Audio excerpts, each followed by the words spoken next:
awaiting thy coming, though it be eternity.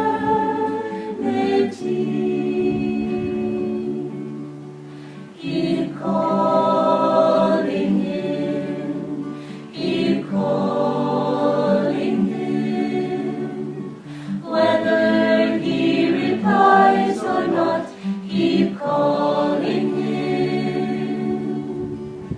Even when there's no reply, never let your longing die,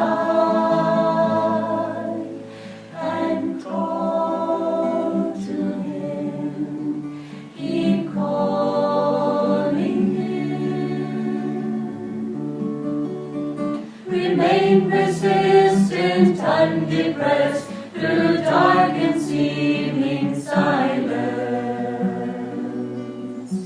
If in the midst of life, disease, and death you play the dancer, yet keep calling him. You will receive his answer. Keep calling him, keep calling him, keep calling.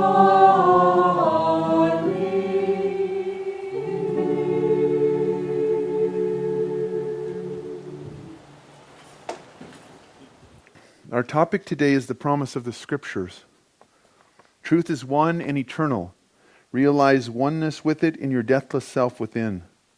The following commentary is based on the teachings of Paramahansa Yogananda. In the Gospel of St. Luke, chapter 15, we read the famous parable of the prodigal son. Jesus tells of the man who took the wealth bestowed on him by his father and squandered it in foreign lands where he fell into evil ways.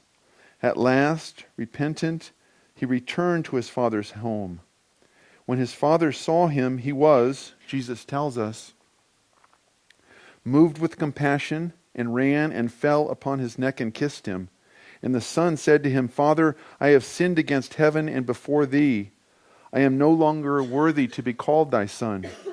But the father said to his servants, Fetch quickly the best robe and put it on him, and give him a ring for his finger and sandals for his feet, and bring out the fattened calf and kill it, and let us eat and make merry, because this my son was dead and has come to life again. He was lost and is found. And they began to make merry. Small-hearted human beings, identified as they are with their little egos, give exaggerated importance to any slight they receive from others. Thus, they imagine God, like them, to be petty, unpardoning, and vindictive. In God's eyes, however, when human beings go astray, there is nothing to forgive. All of us are aspects only of his own self. He who made us resides in us. He is not far away from us in some far-off heaven. His call to us always is to return to our own home within. The way of return is described in the Bhagavad Gita in the 6th chapter. Supreme blessedness is that yogi's who has completely calmed his mind, controlled his ego-active tendencies, rajas, and purged himself of desire, thereby attaining oneness with Brahma, the infinite spirit. Thus, through Holy Scripture, God has spoken to mankind. Om, Om, Om.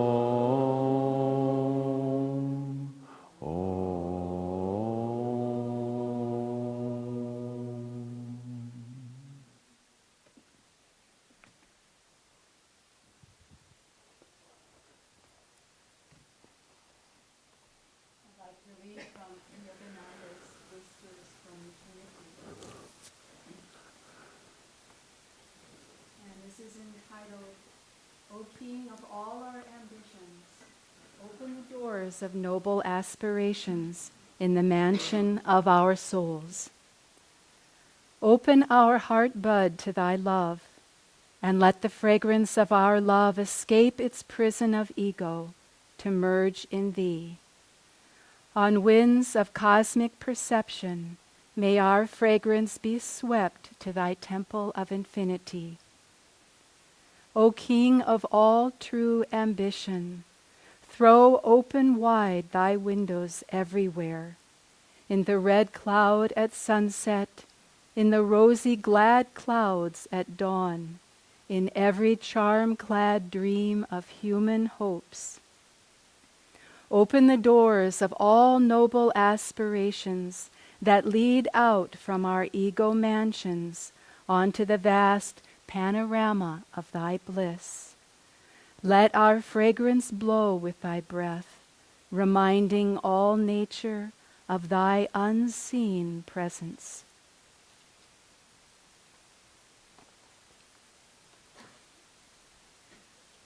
I'd like to welcome all of you as well. Ananta and I have a friend of many years in Sacramento, and who, as a habit, would attend Sunday service about once a year. It might be once every 2 or every 3 years. This was just their particular rhythm. Everyone has a different rhythm. But inevitably, every time this person came, and it wasn't planned, at least for her, not consciously, she came when the reading was The Prodigal Son. And after a few times, she had a great sense of humor, so she would laugh long and loud, and we would laugh with her and all, joke about it. But if you think about it, if you were only to come to one service a year, I think quite likely that might be the one to come to, because this reading that highlights very vividly the profound and unconditional love of God is something that we all need to hear again and again and again. If we were to think what might be the promises that the scripture holds, we could think of things like a happy life, a long life, a healthy body, abundance, prosperity, maybe the perfect spiritual partner. There would be many things that we could perhaps expect or hope would be somewhere there in the scripture as a promise to be realized and fulfilled in our lives. But the promise of the scripture is the unconditional love of God. And that is of supreme importance. That's what keeps us going. That's what brings us home. That's what inspires us on a daily basis. Swami Kriyananda wrote a beautiful play entitled The Jewel in the Lotus. And in this play, I won't go into the whole thing, but there's a storyteller who is wandering the Himalaya. It's a story that is set in the future. Yogananda said that he would return to this plane a couple 100 years out and reside by and large in the Himalayas. And so it's set in the future, and the storyteller is wandering through the Himalayas in hopes that at some point he will meet again his master. And on the way he's wandering through villages, he shares the inspiration, the courage, the the profound depth of his spiritual master with whomever he comes into contact with. And because of this, and because of who he is on a soul level, he imparts a great inspiration and helps forward the journey of everyone he meets, their spiritual journey. And you have to read between the lines a little bit. He doesn't come right out and say it.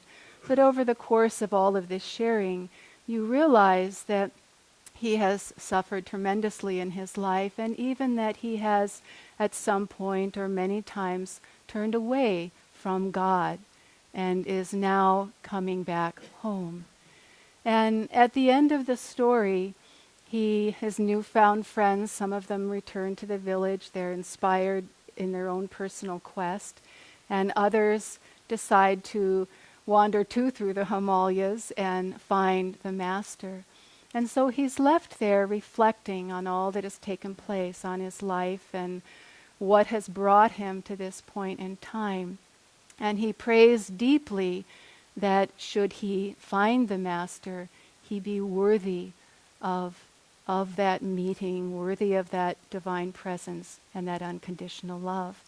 And just as he is reflecting on this and praying, a young man comes up out of the dark, out of the woods, and says, "The master has sent for you. Come with me.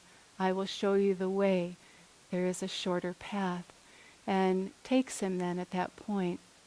And so it is that when we are at that point of readiness, it's as though all time stops. Whatever has gone before, it ceases to be. And in that moment, in the fullness of our hearts, desiring God first and foremost, it's as though the master runs to meet us and welcome us. Hare Krishna Ghosh, Yogananda's nephew, told a very interesting story. And it happened to him when Yogananda visited Calcutta in 1935. And many people were gathered there in the home. Hare Krishna was there, a lot of devotees coming and going. It was very crowded. And there appeared at the door a man. And this man's face was very disfigured. He could hardly speak clearly. And he indicated that he wanted to come and before Yogananda and receive his blessing. But Yogananda, seeing him, held up his hand. He said, "No, you can't come. Not until you have said you are sorry for the words that you spoke." Well, this unsettled Hare Krishna Ghosh. He didn't know what was going on, and he didn't know why Yogananda was responding to him this way. And he asked some of the other longtime devotees, "What is this about? What did this man do?" And they explained that many years before, it was on the eve of Yogananda's departure for America, and this man came to Yogananda and he said things against Lahiri Mahashaya, Yogananda's Param Guru, great guru, his guru's guru. And he said things against him. And Yogananda at that time said, "Take back what you have said." And the man wouldn't. And he said, "Because these words have been spoken through you, through your mouth, you will be disfigured." And the man left and departed. And shortly thereafter, his face was contorted in such a way that he could hardly speak and he couldn't eat properly. Now, when you hear this story, it's a hard story, and we think, well, why would Yogananda do this? But Yogananda wasn't acting from ego or acting in personal relationship even with this man. It was really the love that God feels for his children that enables. God sees past, present, future, and those who are in tune with him see past, present, and future. And it was out of Yogananda's love and also the readiness of this man, because he wouldn't have said it just to waste words, but this man could have perhaps turned that around in that instance. But it was out of his love that he warned him, he cautioned him to think differently, to feel differently about his action. When the man came in this time, after a few moments, he did come in and he knelt before Yogananda and he said, "I'm so very sorry for the words that I said. Please forgive me." And Yogananda, in an instant, blessed him. And 15 days after that occurrence, the man's face and whole bearing resumed its natural presence. The hardships that we experience in life, the challenges, the pain, the suffering, and there's more than enough to go around, but these are of our own making. And that being said, when we're ready to come home to God, that love is there. It is unchanging. It never left. It was there all the time. And it's what, in silence and behind the scenes, if you will, allowed us, that undeviating love allowed us to come around to that point again of clarity. It's not easy. It takes a tremendous amount of energy. It takes a tremendous amount of courage. And it takes understanding of where we're at, why, and what we need to do again to come home to God. Yogananda tells a story. Kriyananda tells us that same story in the path. But Yogananda was sharing a story with the disciples and about Sadhu Haridas, and a great saint, a man of many miracles, of great spiritual power, and done many great things in his life and wondrous things. But eventually it went to his head. He got caught in ego. And to that extent he moved away from the spiritual path. He moved away from spiritual practice. And he started to embrace a worldly life. And after a while, as it goes in the world, no matter how many times we might look in that direction, we get bored, we get disinterested, it's no longer attractive, and we want to go home again. And so Sadhu Haridas, after a while, decided that this wasn't really for him, and he was going to return to his spiritual life and his practices. And so he came back to his disciples. He said simply, "I'm back." No other explanation was needed, and he resumed his spiritual practice. And then after a while, at the end of the incarnation, as he felt it nearing, he said to those around him, "I have done many, many, many wrong things, but now my beloved is calling me." And he went into samadhi, and Yogananda said he was free. He entered that free state. Well, one of the disciples who was there in the telling of the story said, "How can that be, Master? This is such a high soul, and he fell so far. How is it that with such relative ease he came back home and came to God?" And Yogananda was silent for a few moments, and then he said, "God is no tyrant." He said, if we tire of the divine nectar and we want to again eat the stale cheese, but after eating it a while decide that no, it's really not that great, and we take up the nectar again, that God will not refuse us. He can't refuse us. And so it is, the story of the prodigal son. It's so much our own story in this life and so many lives. It's really the story of why we're still here. We're still coming home. We're still trying to come home to that oneness that is so deep, that is so eternal, that we don't ever again leave. And yet the story has many other levels that are also relevant to us. Whereas we are here on the path, we've come to the spiritual path, we have come home in that sense, in a very real sense. But there's still a ways to travel. And it's the excerpt from the Gita that really addresses this, because it addresses our mental state. It addresses the state of our heart. It says, "Supreme blessedness is the yogi's who is calm, who is relinquished all desire of the ego, who has relinquished all rajas." And here Krishna addresses our daily life.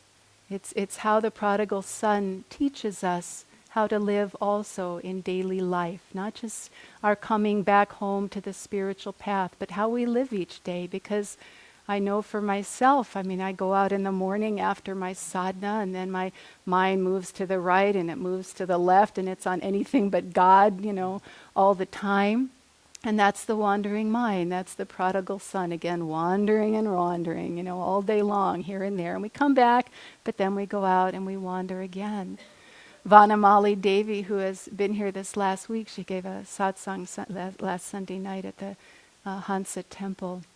And she shared about Hanuman. Hanuman is one of the deities in the Indian pantheon of gods and goddesses. And it was a wonderful, wonderful story. Many stories, but a wonderful sharing.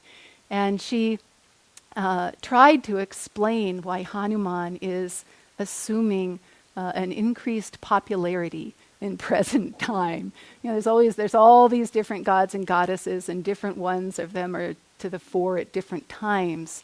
But she said this is the first time that Hanuman has really assumed this disproportionate amount of acknowledgement. And so she was trying to explain that to us. And what she cited among many things was Hanuman's focus and attention, just undeviating, unwavering, ever centered on God. And for Hanuman, God was incarnate in the form of Lord Ram. And just that unwavering focus of attention, such that in activity, and Hanuman lived an active life and a dynamic life in service to Ram, but in all activity, his only thought, was on God. His only thought was on Ram, so that everything he did was a service to Ram, and everything that he completed and that bore fruit was for Ram. There was just no deviation. Isn't that interesting that would be the point that would rally people's attention in present time to Hanuman? It makes perfect sense, because as a culture, as a global community, we're all over, literally, the map in our consciousness. We are everywhere, but in God all of the time. And in the same way, through Hanuman, having that attention, that deliberate and focused attention, to bring that also as well into our meditations. Because in the meditation, we are oftentimes the prodigal son, wandering all over and forgetting what it is we have come to sit and be in and enjoy and experience, and why it is that we were here. Yogananda gave us the meditation technique of Hong Sa. It's very, very simple. Those of you who don't know it, learn it. It's very easy to do. You can do that technique anytime. You don't have to wait for hours till your belly empties, to practice Hong Sa. You don't have to wait until you're inactive or not doing. You can practice it in the height of activity, even if just for a moment or two. It means I am spirit, Hong Sa. And that mantra, it echoes divine memory within us. I am spirit. That's what the soul knows. And it's that memory, once awakened, that leads us again homeward, that inspires us to try just one more time and deepen our focus, deepen our concentration, expect that God will come, expect that Master will meet us on this journey home and guide us every step of the way. So, very, very, a very beautiful story, very instructional. And the last point that I wanted to make is that by extension, that story, the story of the prodigal son, that coming home, the unconditional, unwavering love of God for each and every one of us that is full and complete. He loves every one of us as if we were his only child. No other one exists. And yet he loves each and every one of us with that depth. But by extension, this story, this promise, is an affirmation, a confirmation that it is our destiny too to be instruments of unconditional love. It's just a matter of time, and we will be that as well. Thank you.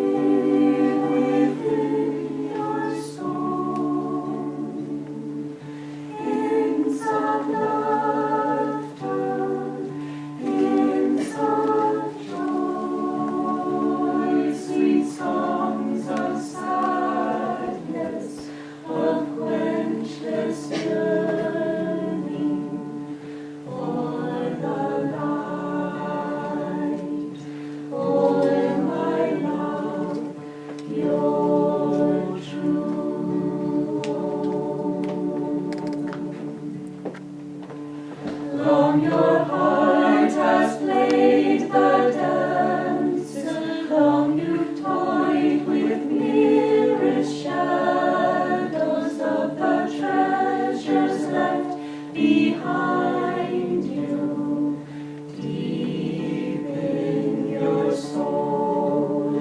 Long you've plumbed the dark for answers, long you've begged from beggars' empty hands, gifts of life they too were seeking, gifts none could share. Friend, how long will you wander? Friend, as long as you seek your home in a land where all are strangers, love lost foretold. Leave to the weak his grave in life, to the cowardly his dreaming. Oh, my saint, wake up, reclaim the light, seek the truth behind all seeing. Leave to the weak his grave in life, to the cowardly his dreaming. Oh, my saint,